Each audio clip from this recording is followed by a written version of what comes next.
Yeah. Okay. Yeah, throwing 10 times is really unique. Probably haven't had a game with that few attempts since literally Pop Warner.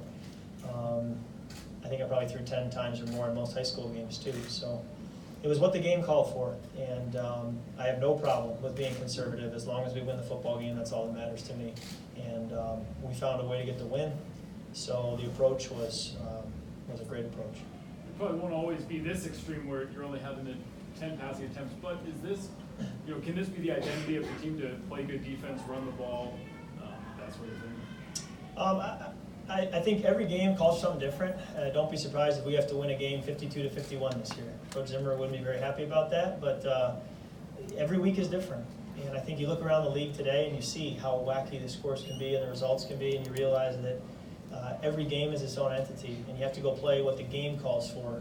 So it's very important that you understand what kind of game we had to play today to win, and that's what we played. And when you consider through the lens of what was asked of us today and what type of game do we have to play to win, and then you can understand why the numbers or stats are what they are. But the number one stat, the only stat that matters is a win. Kirk, when that's a team that plays 8 in the box, cover 3 behind it as often as they do, when you analyze them this week, what told you guys this would be a good week to establish football? Yeah, I don't think it was unique to the Falcons. I think that we're going to want to run the ball effectively, stay patient with the run game, and believe that if you keep at it, you'll break a few later in the game. I think that'll be a philosophy regardless of the opponent or the scheme.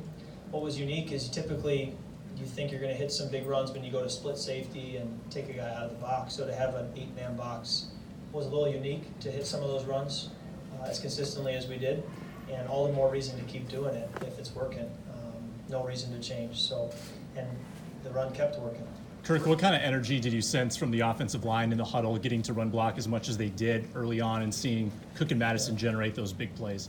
Yeah, football is a game of momentum. So anytime you have it, you feed off of it, you use it to your advantage, the crowd feeds off it, and it's just kind of a snowball rolling down the hill. And then you can lose momentum quickly with a turnover, a sack, whatever.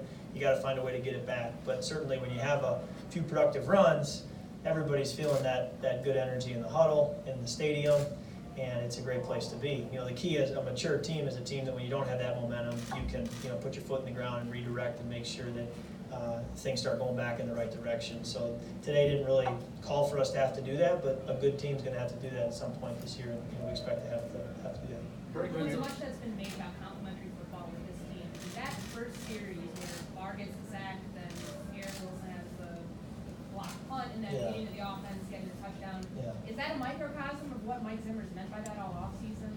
Yeah, I think that's probably a great example, but also maybe even over the top example. I mean, you don't expect to have a block punt every series and a sack and a short drive and a long run.